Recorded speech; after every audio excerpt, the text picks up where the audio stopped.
everyone, welcome to my Simply Glowing kitchen. I'm Karen Gallagher. I've been in the fitness and health industry for over 20 years as a personal trainer, nutritionist, and sports conditioning specialist. And now I welcome you to my kitchen.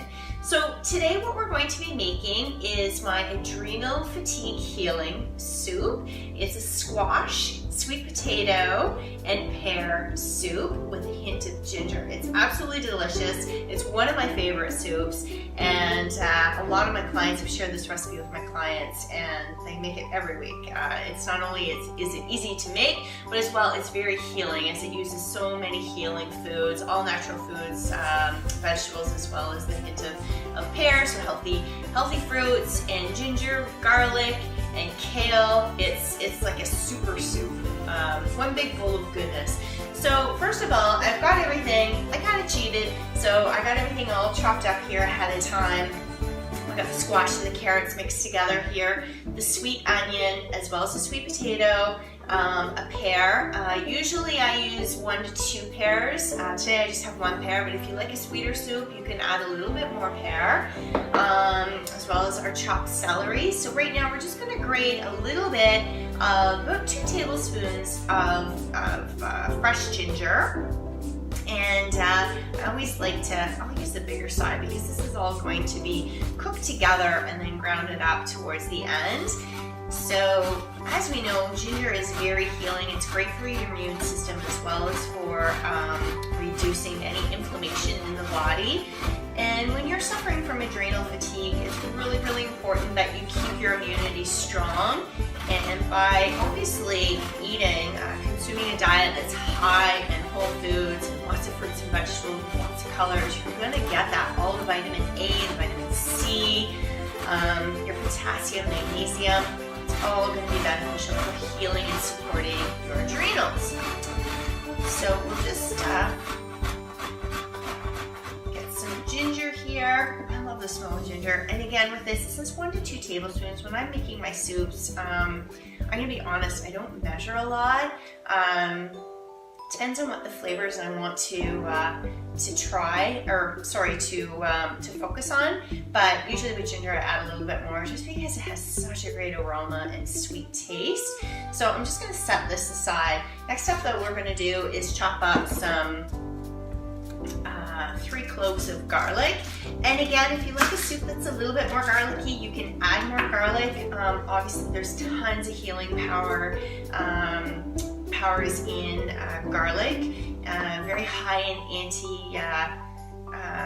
antioxidants, and it's great for the immune system, especially this time of year with cold and flu season going around. And again, it's really, really good for supporting the adrenals. So garlic is something that I cook with on a regular basis, and I add to like a lot of my salad dressings, as well as any vegetables that I'm going to be cooking in the oven. Sorry, I don't know what happened there. I don't know if you heard that, but I think one of my pots just fell from my my shelf. It's the small kitchen problems that I have, but you know what? It's cozy and I enjoy it.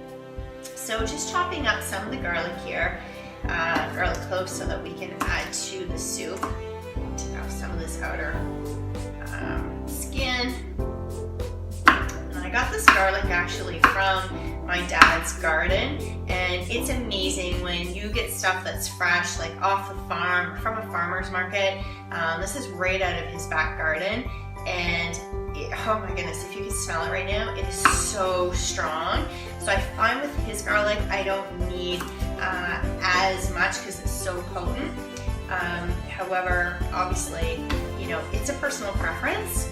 And again, garlic is so healing, so it's really good to go through bags of it a week, so we can't keep overgrowing it. So just chopped up, I just do everything coarsely because, as I said, in the soup we're going to be pureeing it later. So what we're going to start with is a couple of tablespoons of olive oil, just to start. So again, I don't really measure. And we're going to start this off, and we're going to start over on the oven, and we're going to get the onions. So we're going to add the onions to this, okay, as well as the celery, chopped up celery. And we're gonna saute this until it's opaque. Welcome back, guys. So this has just been sauteing here for a couple of minutes. It smells absolutely amazing. I love the smell in the kitchen, especially this time of year when it's getting cold outside. Just reminds me of growing up at home on a Saturday afternoon when my mom used to spend all day cooking, and it's just so comforting. So we got the onion, the sweet onion in here, along with the celery and the olive oil, just sauteing until it becomes opaque, just till it's slightly tender.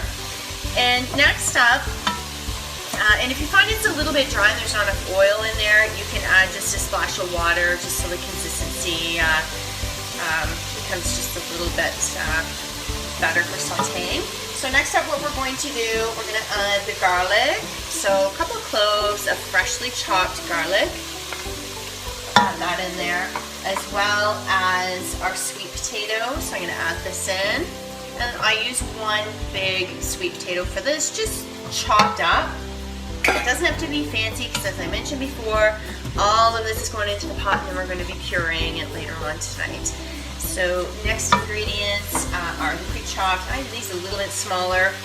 Squash. I love butternut squash, so I add this in here, as well as 2 to 3 chopped up carrots.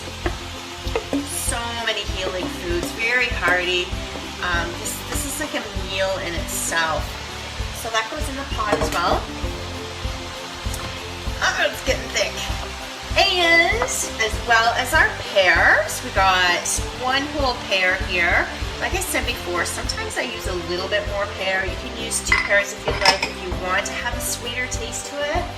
And then 2 tablespoons of fresh ginger. So all of this is going to be combined, and we're just going to add fresh water. I use filtered reverse osmosis water, and we're just going to fill this pot up just until the water covers all the vegetables. I just need a little bit more. Actually, I think that's good. So just till it covers the vegetables, and that's basically it. Stir this up so that all the flavors are mixed together. Oh my god, it smells good already. It hasn't even been cooked yet. And we're gonna let this simmer for about 15 to 20 minutes on its own until all the vegetables become tender. And then we'll meet back when we're going to puree and add the fresh kale.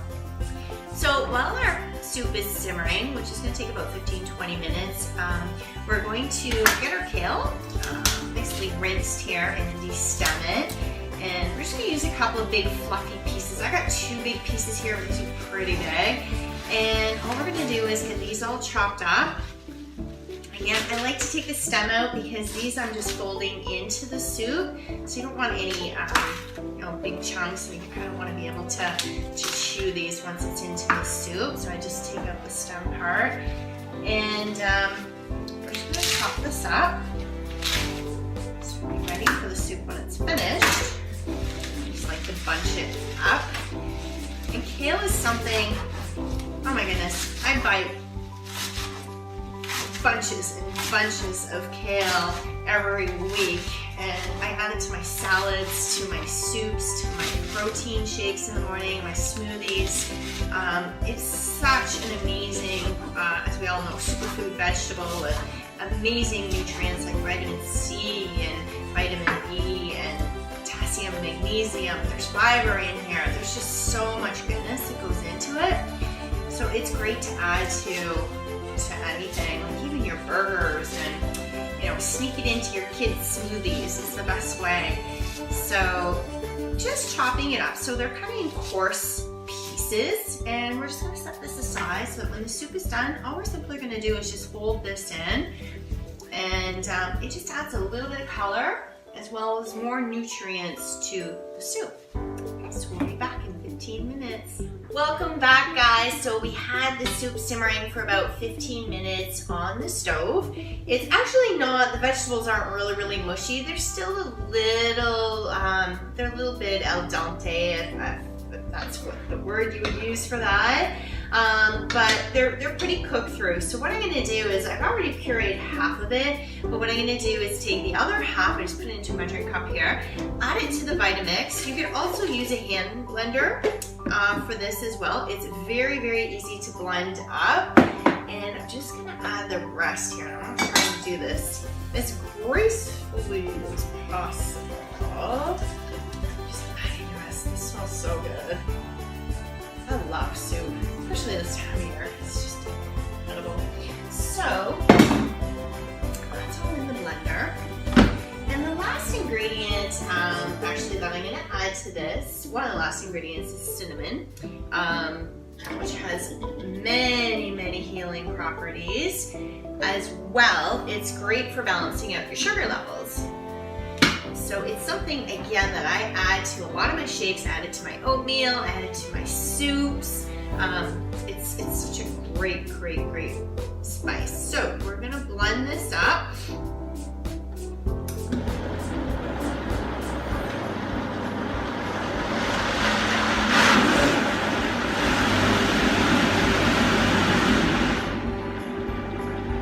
And again, I like to keep it kind of thick. I don't want it too liquidy. So this is perfect. And last but not least, I'm going to add about half a tablespoon of the ground cinnamon. One more little quick blend here.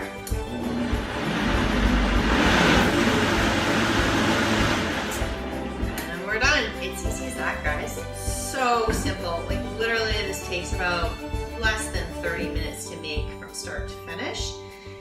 And like I said, the vegetables you don't really have to chop up so they're perfect, still chunky.